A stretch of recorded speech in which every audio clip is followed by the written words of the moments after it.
2020년도 올해는 원래 일본 도쿄올림픽이 있는 해입니다. 세계적인 큰 스포츠 축제가 있죠. 특별히 올림픽과 월드컵은요, 세계에서 정말 모든 인류 민족이 기다리고 또 큰 그런 행사요, 그런 축제입니다. 일본이라는 나라에서 큰 돈을 들여서 올림픽 경기장을 건설하고 또 선수단의 숙소도 건설하고 관광객들을 맞이하려고 여러 준비들을 많이 했을 겁니다. 그런데 예기치 않은 코로나 사태로 말미암아 내년으로 연기되었다고 하는데 내년도 기약할 수 없는 그런 일이라고 합니다. 전 세계의 스포츠 경기, 특별히 유럽 4대 리그가 있습니다. 세리아, 이탈리아 리그를 세리아 리그라고 합니다. 스페인 리그를 라리가라고 합니다. 잉글랜드, 영국의 프로축구 리그를 EPL이라고 하고요. 그리고 독일의 프로축구 리그를 분데스리가라고 합니다. 4대 리그라고. 지금 아무런 관중이 없는 무관중 경기로 진행이 되고 시즌이 맞췄습니다. 미국에서 가장 큰 스포츠 리그가 있습니다. 농구, 미식축구, 프로야구 다 무관중 경기로 열립니다. 우리나라도 마찬가지죠. 참 어느 한 곳 어수선하지 않은 곳이 없습니다. 정치적으로도 그런 것 같아요. 어젠가요, 일본의 수상인 아베가 일본의 최장수 시장으로 승승장구하다가 사임을 한다고 발표했습니다. 우리나라와는 좋지 않은 지도자였습니다. 어쨌든 건강상의 이유로 사임을 발표했죠. 올 연말에 미국의 대선이 있습니다. 공화당의 후보로는 현직 대통령인 트럼프 대통령이 후보로 선출이 됐고, 민주당은 바이든 전 오바마 대통령의 부통령이었던 그가 민주당 대선 후보로 선출이 되어 미국 여론기관의 조사에 의하니까 45% 대 46%, 1% 차이의 접전이 있다고 그래요. 그러니까 누가 될지 모르는 초경합이라고 합니다. 누가 되는지에 따라서 미국과 중국, 미국과 북한, 미국과 러시아, 미국과 한국, 미국과 유럽 정세가 요동칠 거라고 합니다. 여러분, 중국의 공산당 원로, 공산당을 좌지우지하는 회의가 있습니다. 이게 베이다허라는 회의입니다. 공산당 최고위급 현직 원로 25명이 모여서 여름 휴가를 보내면서 현안과 앞으로 국가의 미래 지도자를 낙점하는 그런 아주 큰 정치적 회의가 베이다허 회의입니다. 최고로 오랜 기간 동안 진행되다가 시진핑과 리커창 정권 노선 그리고 여러 가지 예기치 못하는 일들이 진행이 되면서 시진핑 총서기가 실각할 것인가 아니면 다음 사람이 등장할 것인가 세계에 관심을 갖기도 했습니다. 한때 우리나라에 70%가 넘는 지지를 받았던 우리 대통령도 긍정보다 부정이 앞서는 그런 어려움을 겪고 있는 시기입니다.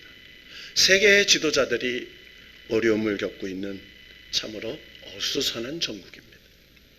무엇이 선이고 무엇이 악이고 모르는 세상이 되어버렸습니다. 민주주의는 대화와 타협이라는 대전제하에 꽃을 피웁니다. 그래서 민주주의는 항상 대화, 타협, 그리고 논쟁 이런 것들로 서로 더 좋은 의견을 양보하고 조절해서 모두가 인정하는 길로 함께 가는 것이 민주주의의 꽃입니다.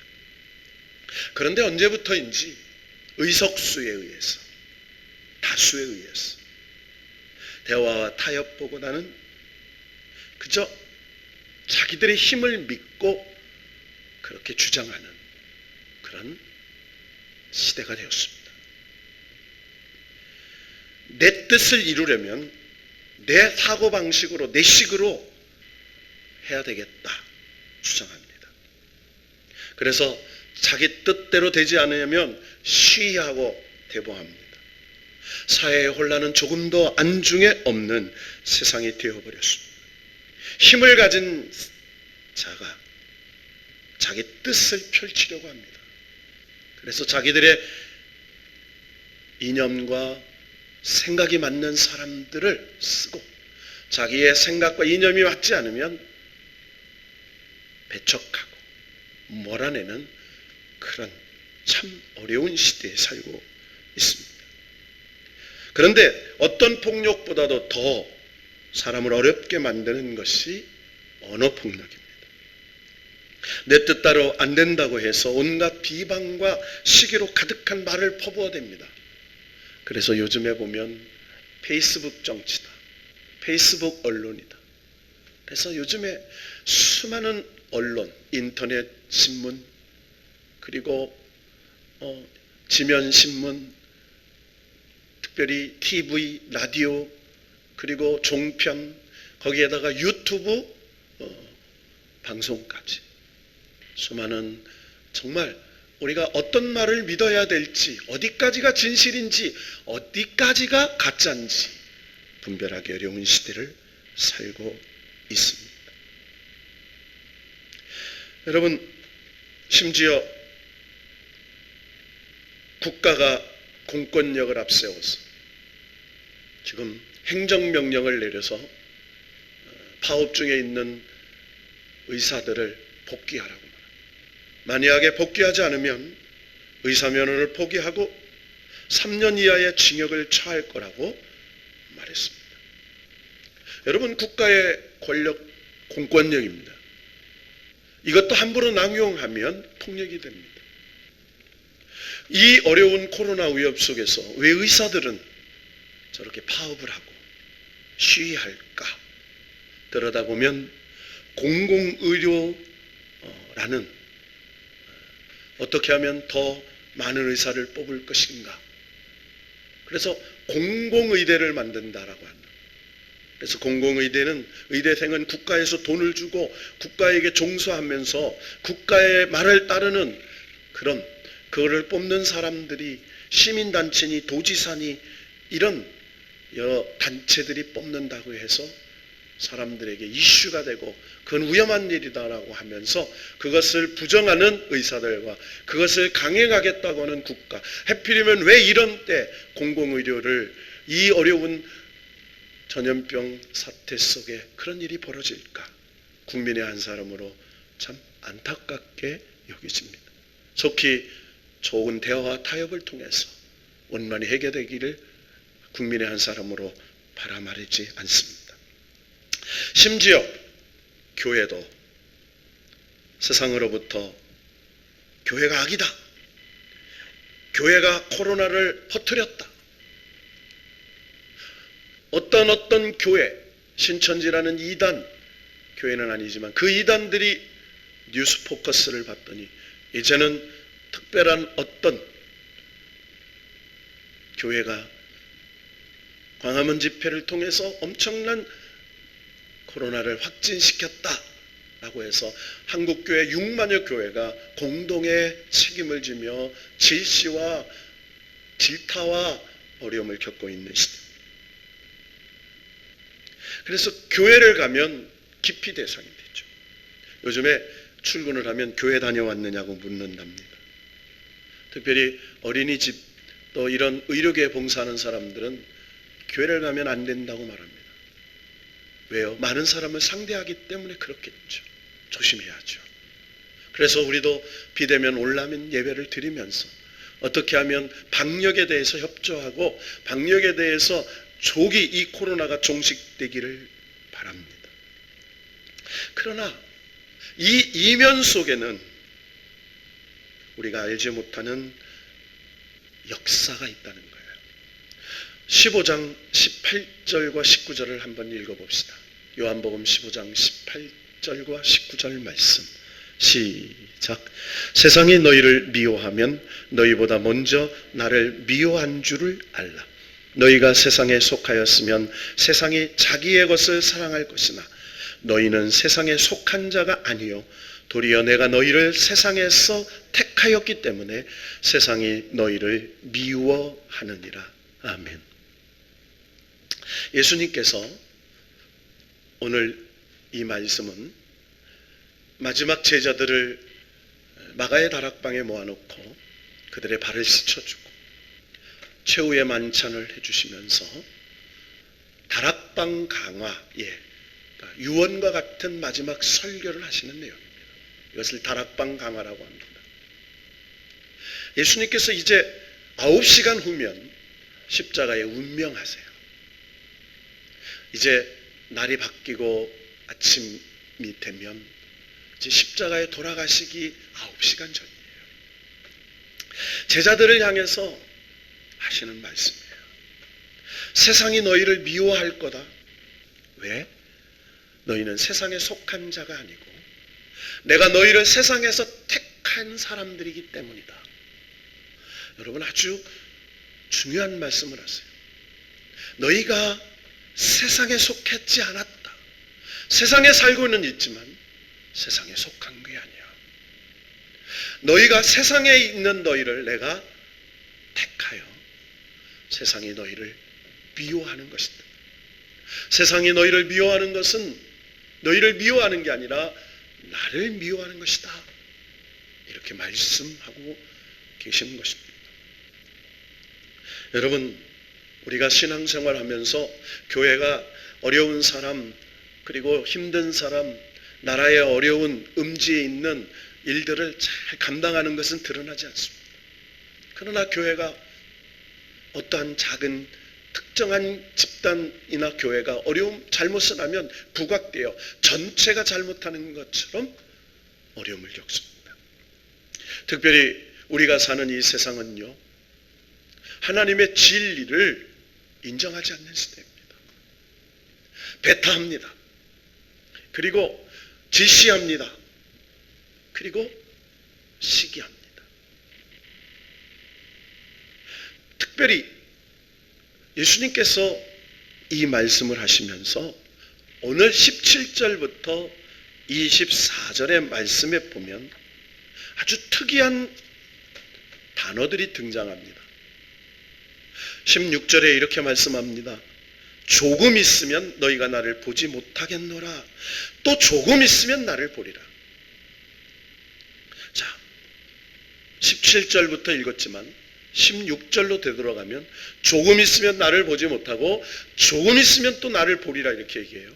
그리고 17절에 조금 있으면 나를 보지 못하겠고 또 조금 있으면 나를 보리라 하시며, 또 18절에 조금 있으라 하신 말씀이 무슨 말씀이냐, 무엇을 말씀하신지 알지 못하노라 하거늘 19절에 예수께서 묻고자 함을 아시고 이르시되 내 말이 조금 있으면 나를 보지 못하겠고 또 조금 있으면 나를 보리라 하므로 소리 문의하느냐. 자, 무려 이 짧은 요절에 조금 있으면 이라는 단어가 7번 반복이 됩니다. 여러분, 이 말씀의 시점이 뭐죠?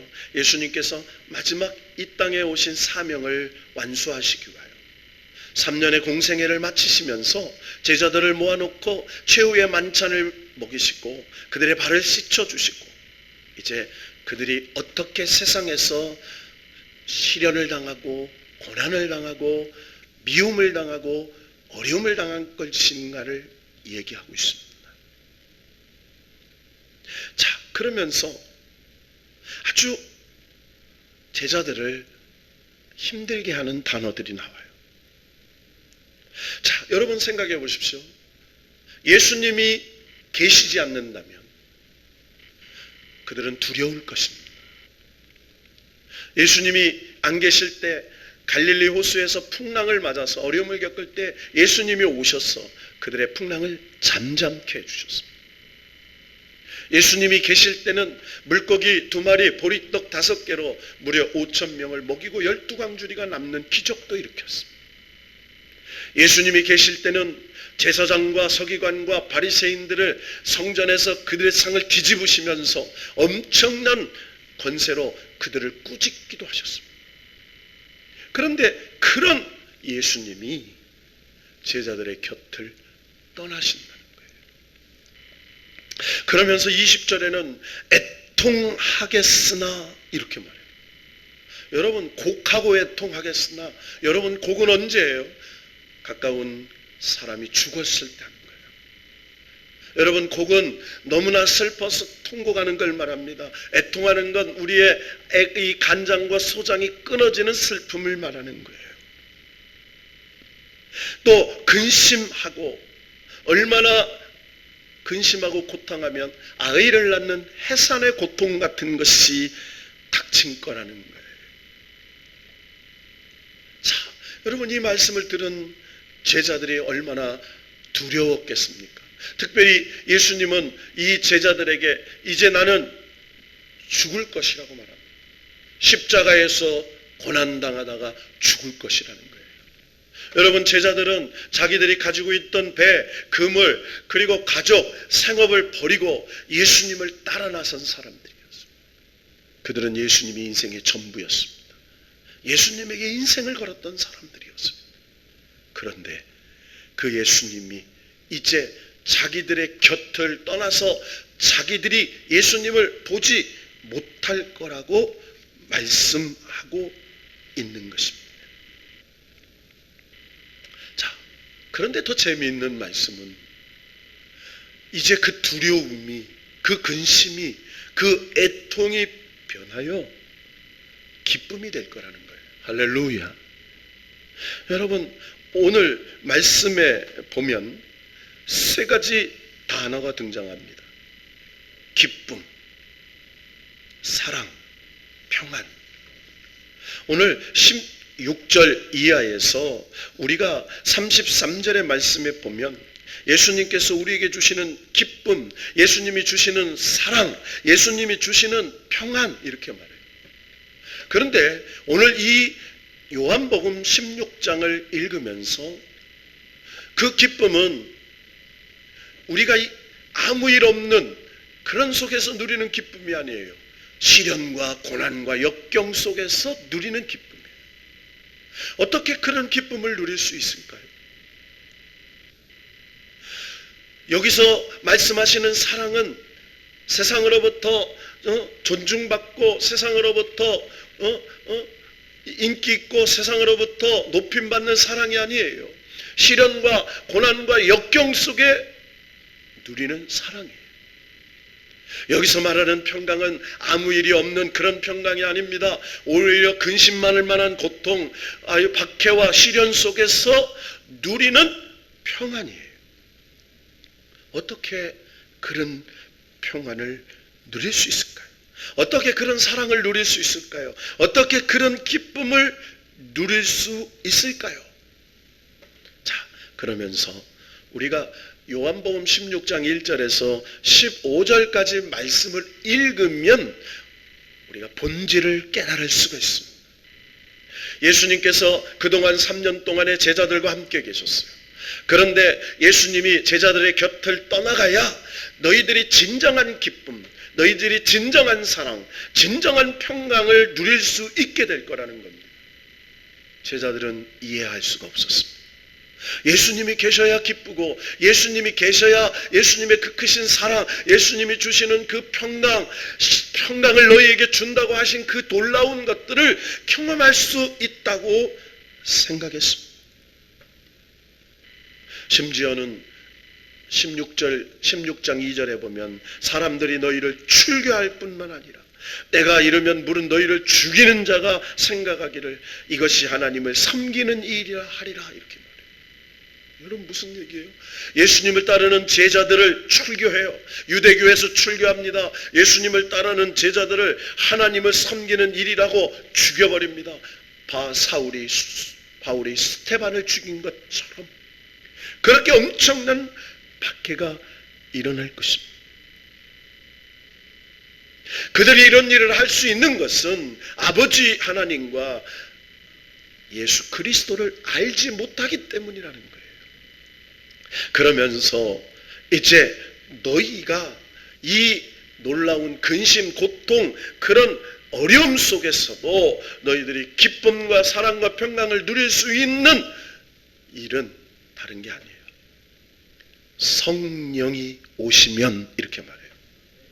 오늘 13절의 말씀에 보면 그러나 진리의 성령이 오시면 그가 너희를 모든 진리 가운데로 인도하시리니 그가 스스로 말하지 않고 오직 들은 것을 말하며 장래의 일을 너희에게 알리시리라. 그가 내 영광을 나타내리니 내 것을 가지고 너희에게 알리시겠음이라, 이렇게 말해요. 그러니까 한마디로 무슨 말씀이에요? 내가 너희를 떠나야 진리의 성령님이 오셔서 너희를 그 출교, 그 죽임, 그 고통, 그 근심, 그 고난 중에서 그것이 기쁨이 되고 사랑이 되고 평강이 되는 것을 알게 하리라, 이렇게 말씀하세요. 여러분, 육신으로 계신 예수님이 옆에 계신 것 물론 굉장한 위로가 되지만 육신을 입으신 예수님은 한계가 있었어요.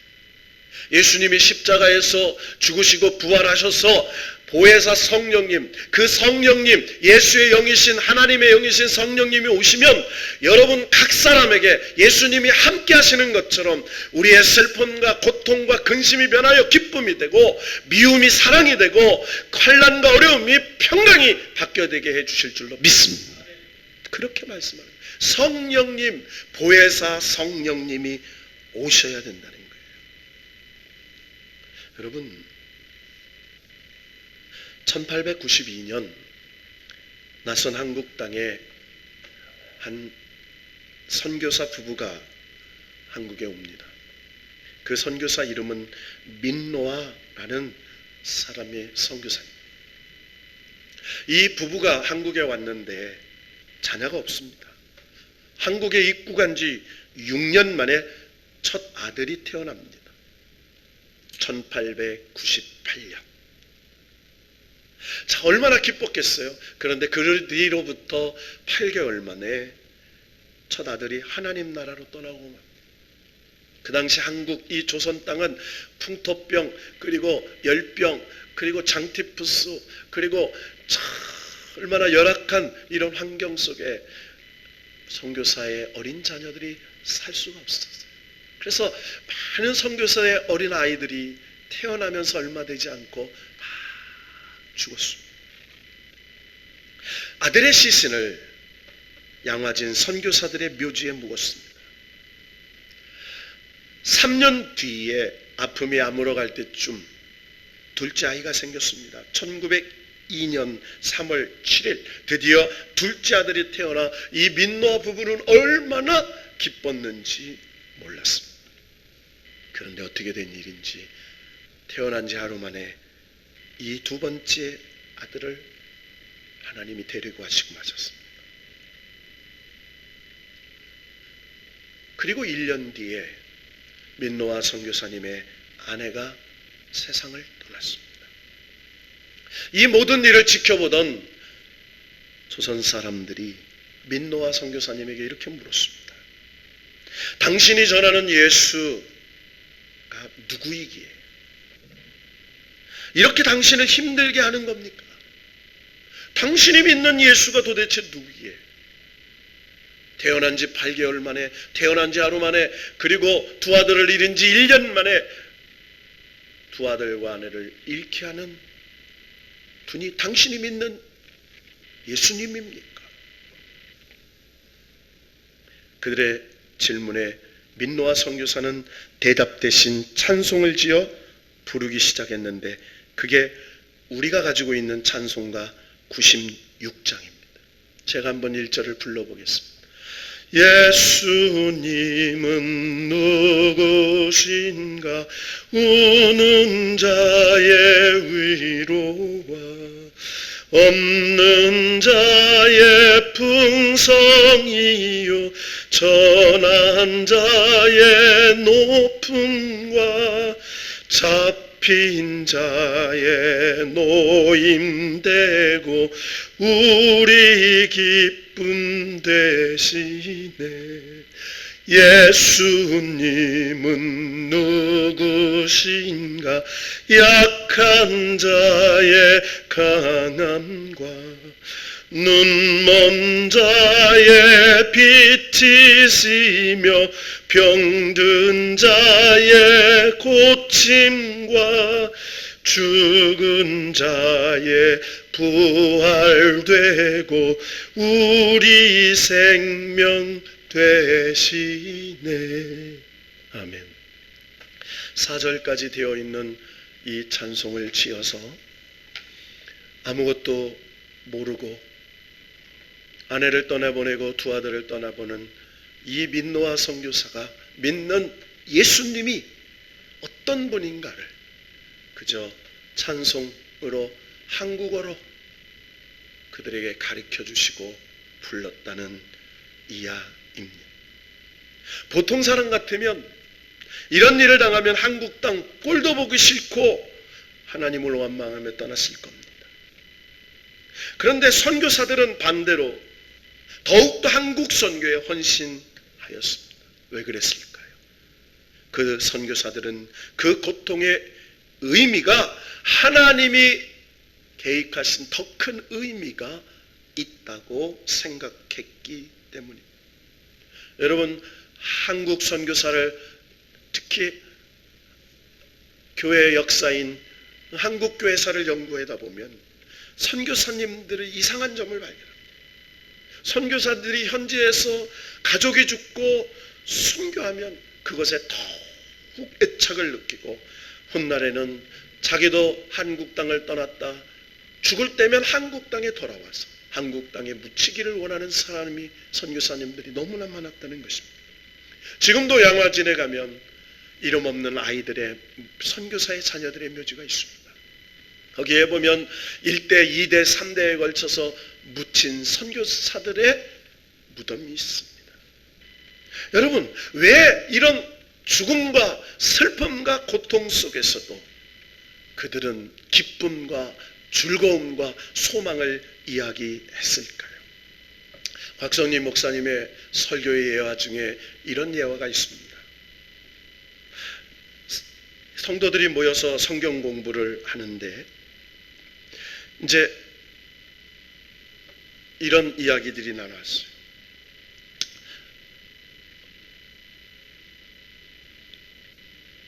신방대원들이 이 병들어서 아플 때 어때 제일 아픈가? 다른 이야기를 나누는데 맹장 수술을 한 것이 아프냐? 아니면 아이를 낳는 게 더 아프냐? 이런 이야기가 있었어요. 이런 이야기들을 집사님들이 얘기합니다. 그때 한 집사님이 이렇게 대답을 했습니다. 집사님은 아이를 낳아보았으니 한 가지 물어보겠습니다. 아이 낳는 것이 아픕니까? 맹장 수술이 아픕니까? 어느 것이 더 아픕니까? 그런데 많은 사람들이 논쟁해요. 다른 사람들이 애 낳는 게 더 아프죠. 맹장 수술하는 게 뭐 아픕니까? 이렇게 얘기를 했습니다. 그런데 그 여집사님이 이렇게 이야기를 하더랍니다. 내가 생각하기로는 맹장 수술이 더 아픕니다. 왜 그런가 하면 맹장수술은 의미 없는 고통이지만 해산의 고통은 아이를 낳는 의미 있는 고통이기 때문입니다. 여러분, 오늘 예수님은 고통이 변하여 애통이 변하여 기쁨이 될 거라고 말해요. 여러분, 무엇을 말합니까?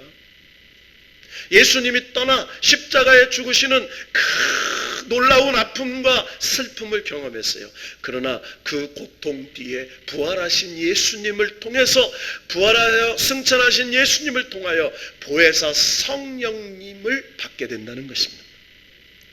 사랑하는 성도 여러분, 우리가 성령을 받는다라는 말을 합니다. 하나님을 관념적으로 믿다가 성령을 받았다라는 말은 하나님을 체험하게 되었다라는 말이에요. 내가 관념적으로 믿었어요. 그런데 하나님을 체험하게 됐어요. 성경에 이사야 선지자가 그랬습니다. 그는 선지자요 제사장이었지만 하나님의 성전에서 하나님을 원망합니다. 우시아 왕을 데려간 하나님을 원망하다가 보혜사 성령님, 하늘 보좌의 성령님을 경험한 후에 그가 스스로 고백합니다. 화로다, 화로다. 내 입으로 지은 잘못들을 용서해달라고. 그래서 제단 숯불로 그의 죄를 화해 주시는 경우라. 여러분, 바울이 어떤 사람이었습니까? 열심히 특심하여 모세가 준 율법을 잘 믿어야 하나님을 잘 믿는다고 그리스도를 따르고 그리스도를 믿는 그리스도인들을 핍박하고 죽였습니다. 그러나 다메섹 도상에서 부활하신 예수님을 만났을 때 드디어 그는 성령을 경험하고 그가 정말 하나님을 믿는다는 것, 성령을 받았다는 것, 그것이 무엇인지를 깨달았습니다. 바울은 일평생 홀로 살면서 일평생 복음 선교사로 살았습니다. 그는 파선, 그리고 옥에 갇히고 40에 하나 감한 매를 여러 번 맞고 강도의 그 고난과 배고픔과 슬픔과 추위와 더위와 고통과 감옥에 갇히는 고통 속에서도 그는 언제나 그리스도를 믿는 성도들에게 이렇게 말했습니다. 항상 기뻐하라. 쉬지 말고 기도하라. 범사에 감사하라. 여러분, 이 항상 기뻐하라, 범사에 감사하라, 쉬지 말고 기도하라, 이 범사에 감사라는 이 말의 의미는 뭐예요?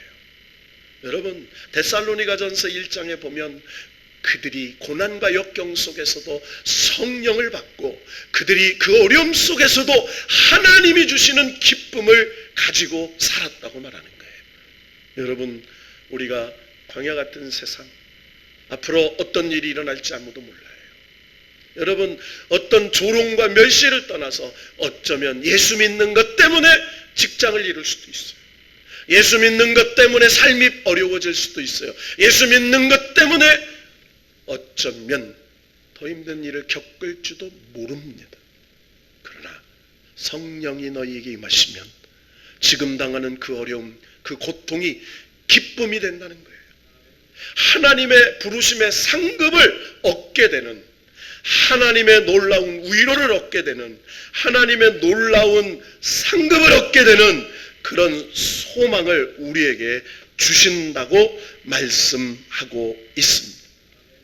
그래서 환난을 당하나 기뻐하라. 내가 세상을 이기었다고 하는 것입니다. 여러분, 우리가 예수 믿는다고 환난이 없는 게 아닙니다. 예수 믿는다고 시련이 없는 게 아닙니다. 예수 믿는다고 문제가, 근심과 걱정이 없는 게 아닙니다. 그 가운데에 성령님께서 너희와 함께 하심을 믿으면 그 놀라운 환난과 근심과 고통이 오히려 빼앗길 수 없는 하나님이 주시는 기쁨으로 변하게 될 줄로 믿습니다.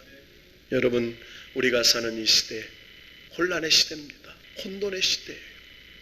우리가 정말 믿음이 무엇인지를 분별하고 깨달았어. 내가 어떤 것이 진짜 믿음이고 어떤 것이 잘못된 믿음이고 어떤 것이 바른 복음이고 어떤 것이 거짓 복음이고 어떤 것이 참된 신앙인의 삶인가를 깨달았습니다. 성령님이 너희에게 임하시면 권능을 받고 예루살렘과 유대와 사마리아와 땅끝까지 이르러 주님이 증인이 되는 참된 그리스도로 살게 될 줄로 믿고, 여러분 잠깐의 시련과 어려움에 낙심하지 맙시다. 잠깐의 고통과 아픔에 좌절하지 맙시다. 십자가 없는 부활 없고, 그리고 핍박 없는 영광이 없는 것처럼 이 어려운 시대에 하나님을 향한 믿음, 하나님을 향한 소망, 하나님을 향한 영원한 부활의 영생을 꿈꾸면서 마스크 쓰고 예배하고, 마스크 쓰고 찬양하고, 마스크 쓰고 기도하고, 마스크 쓰고 버스 타는 이 어려운 시대에 하나님이 중심을 하시고 저와 여러분을 축복해 주실 줄로 믿고 믿음으로 승리하는 우리 모두가 되기를 주님의 이름으로 축원합니다. 아멘.